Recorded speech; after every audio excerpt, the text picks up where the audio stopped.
Hi guys, a really warm welcome back to another video all about your finances and how to master your finances. We spoke recently about living below your means. It's been a really popular video, so I thought I'd make a follow-up video to this, all about how to recognize if you are living above your means, how to control your finances, and importantly, not let them control you, and how to just master your money. So I hope you do enjoy the video, guys. Give it a like if you did enjoy it, and subscribe to the channel to see more money-saving videos and more ways to live your best life on a budget. Let's get into the video.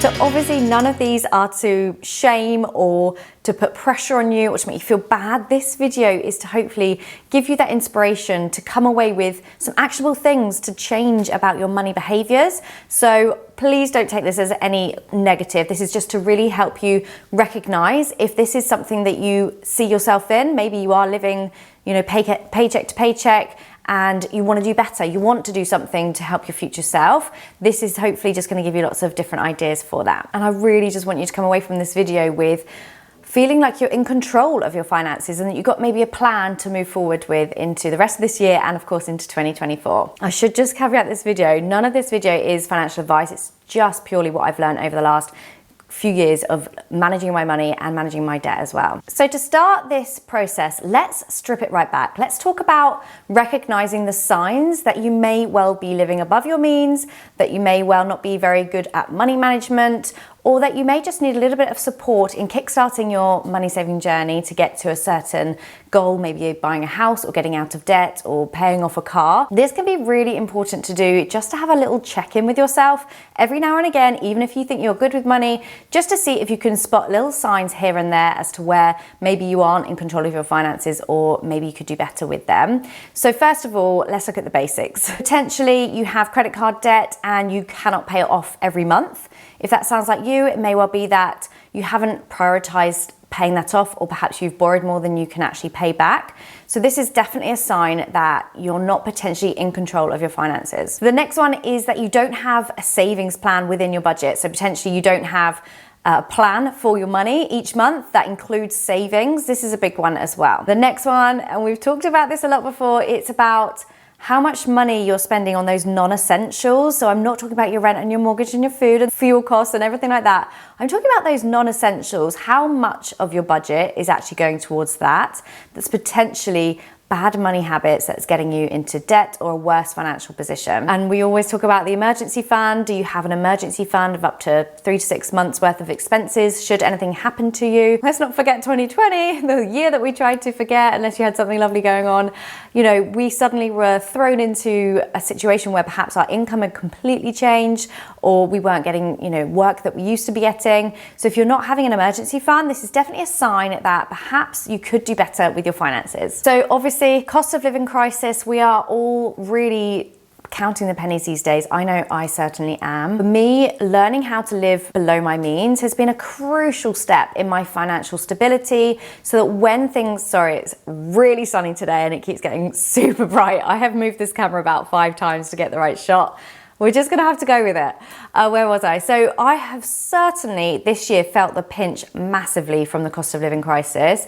And because I've been working on my money behaviors over the last 5 years, I've got the tools in my toolkit to make sure when work's quiet and I haven't got any income coming in, I've got the resources behind me where I may well have a side hustle, or I've got investments that pay dividends, or I've got money in my savings, my emergency fund. So I don't find myself in a really precarious situation because I've got those solid plans behind me. So that's what I want for you guys. I want you to get into this position, because I certainly was not in this position when I started out, and it's taken me decades to get here. So it's not going to be a quick fix. I don't want you to come away from this video thinking, well, I don't have an emergency fund, so I'm never going to be able to be good with money, because that's not the point. The point is these micro behaviors. I've done loads of videos on money habits, money mindset, money mistakes, and all of these just build up and up and up, and they all get you to a positive place with your money. So hopefully that's what you're going to take from this video. So do come away from this feeling positive and that you have a plan in place. If you are enjoying the video, I would absolutely love to have you here as a subscriber for more Big Sis Money Chats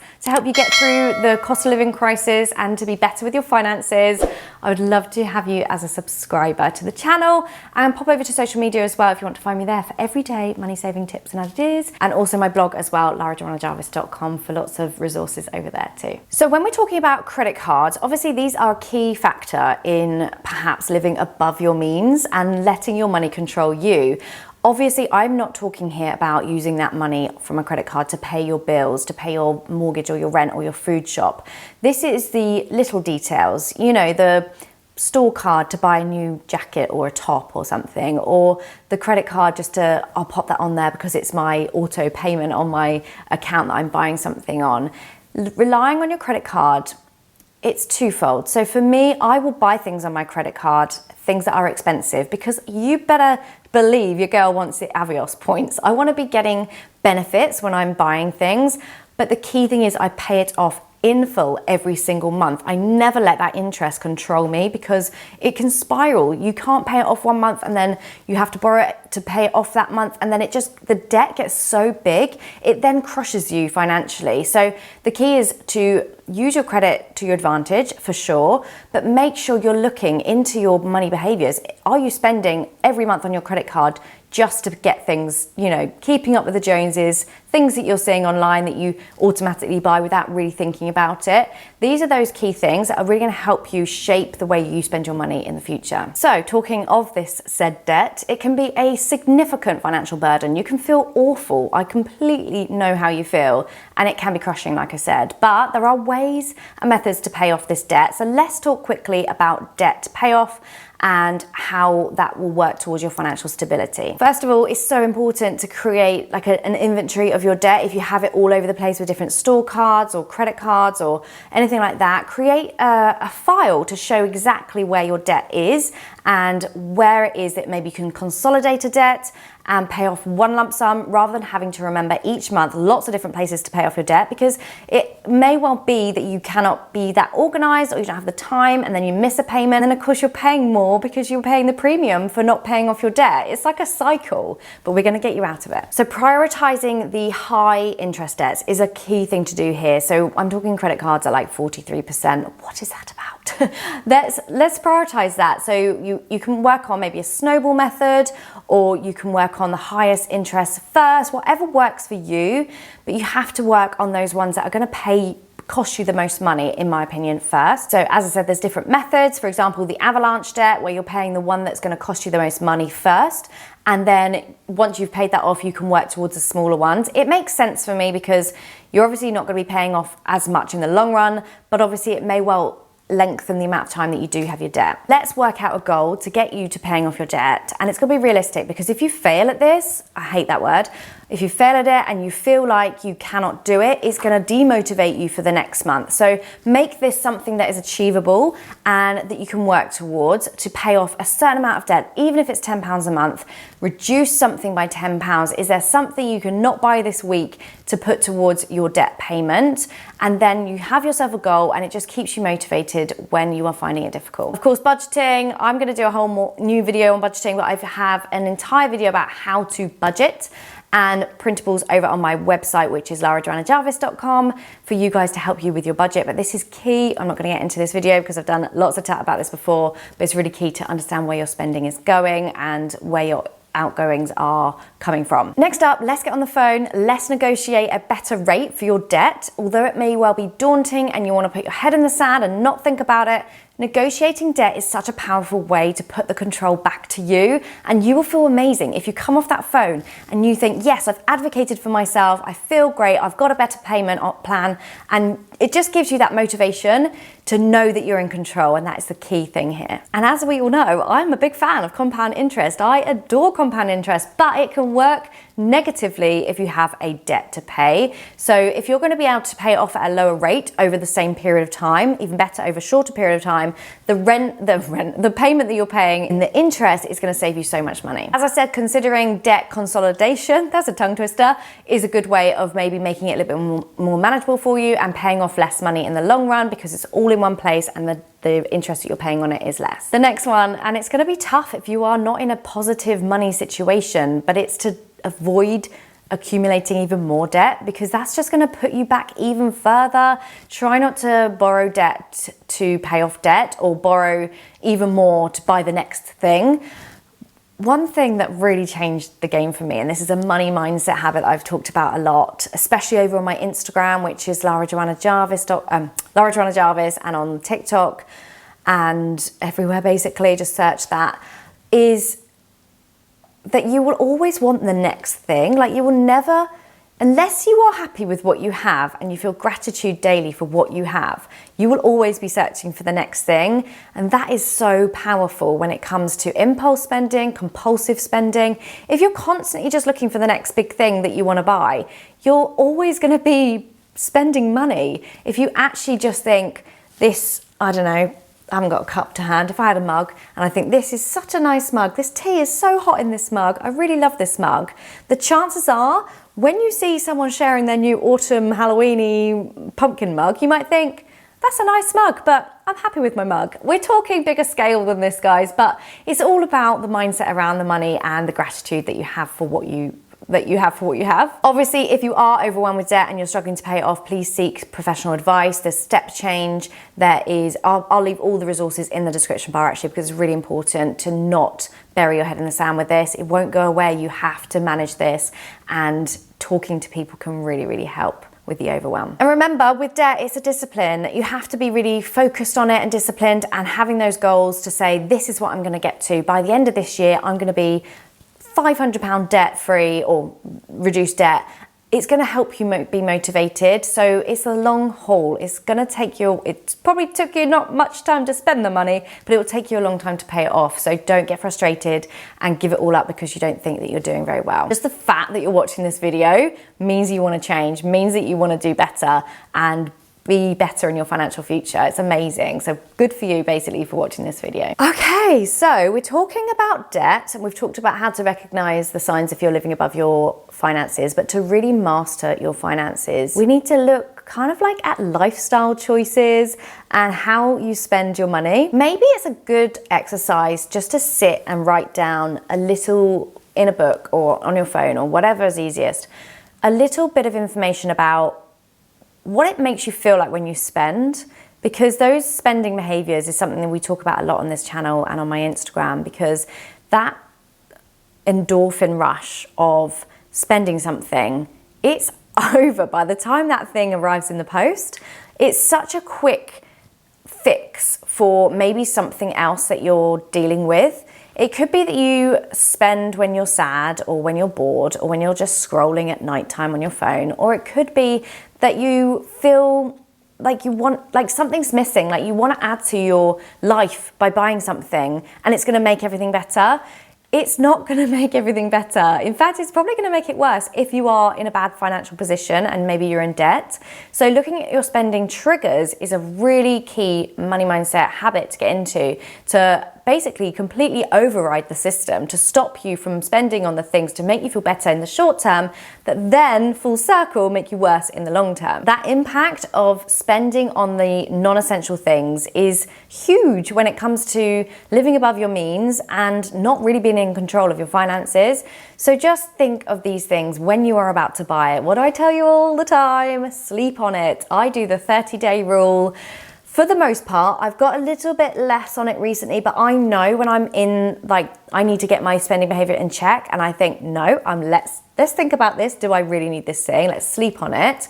Those little things will amount to the big things. Believe me, I've been there, I've done it. This is a process and I trust the process. So you should too if you want to get better with your finances. Okay, let's talk a little bit now about emotional and physical stress around overspending, about debt, about living above your means, because the struggle is real. I understand fully how you feel if you're in this cycle of overspending and not having any money at the end of the month or a week into the month. The mental toll of financial stress ruins lives. It breaks families up. It can completely change you as a person. So this is where I'm talking about managing, being in control of it.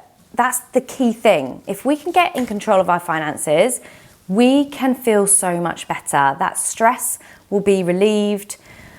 But I know it's not so easy to do it. So it's not just as easy as saying it. Obviously, at the moment, we have things like rising fuel costs. It's creeping back up, my friends. They're not talking about it in the press, but it's happening. We've got things like mortgage rates. Oh my goodness, I was talking to my best friend yesterday and hers is looking to go up £800 a month. A month. That's some people's full rental mortgage. This is the south of England. Obviously, it's more expensive than some other areas of the UK, but they've had a mortgage for like 10 years and they still are looking to have £800 more a month. So this is not something you can change. You are not in control of this. You cannot affect the interest rates, the price of the food shop at the moment. I just did a video about my grocery haul for the week for a family of 4. And the comments are like, this is way too much money. And I did caveat the video to say this isn't a budget-friendly one. This is just an average shop for a family of 4. But how? It's just so expensive. So try to realize that even if you maybe are in debt or you're getting into debt because, you know, we've talked about spending behaviours and things like that, and there are potentially things you can cut back on. If you're not doing that, it's still not always in your control how much you need to spend. You know, you may well get a 10% pay rise this year, which is great, but that's not actually going to be any money in your pocket. It's going to be the money to go towards the higher mortgage or the higher food costs. So don't beat yourself up too much. Don't think I'm terrible with money. I'm just got, you know, really bad behaviours. Yes, it could be that. But also, if you're just spending like you did last year, but actually the things have gone up 10, 20%, then that's not something that we can necessarily, well, we can't affect the prices, but we can affect the spending that we're doing on other things. I will do another video all about the method that I use because I don't spend unless I'm making money, basically. If I know that I need to buy something, I will look out for it for a month or two, make sure I'm getting the best price. I will use Cashback, as you well know. I will leave my links in the description bar if you want to get a free little gift when you join. I think it's 10 or 15 pounds. I will get the same. But I will get that cashback and I will wait until I know they will do special deals on cashback. So I'm making money there. I'm making sure I get things like airtime rewards, so I get the money off of my phone bill. I have actually just found a new cashback app which you can use in line with Top Cashback. I will make sure I get a code to make sure I've got the best price. I'm gonna basically rinse every single thing that I can when I'm spending money. So even if you are buying things, obviously we've got Christmas coming up. I have got a video coming, it may well have just gone up actually, about my Christmas budgeting, how to budget for Christmas, sinking funds, how I paid for my Christmas using an app that I absolutely love, and I've been using it for years, and it's actually paid for Christmas without having to worry about it, which is incredible. I'll leave that one linked as well.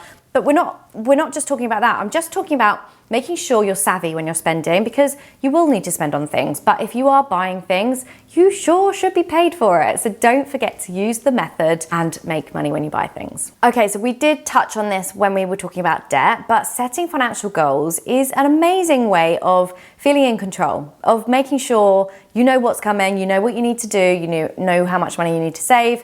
And it's going to be a great way of getting that financial stability. I love a goal. I just respond well to them. Like when we were saving for our wedding, gosh, 15 years ago, we had a goal in mind and we did it. And I got really into saving money for that purpose. And it just, if I'm just left floating in the wind and I don't have any particular thing to save for or to make sure I need to get to, I don't really do it. So is that something that you would respond well to? Or maybe you might want to use a different method? Basically, I want you to come away from this video with a clear plan, a financial roadmap of where you want to get to, how much debt you need to pay off, how much you want to save, how much you want to have in your emergency fund, how much you want to have in sinking funds, what sinking funds you might want to have. And then we need a clear route to getting there.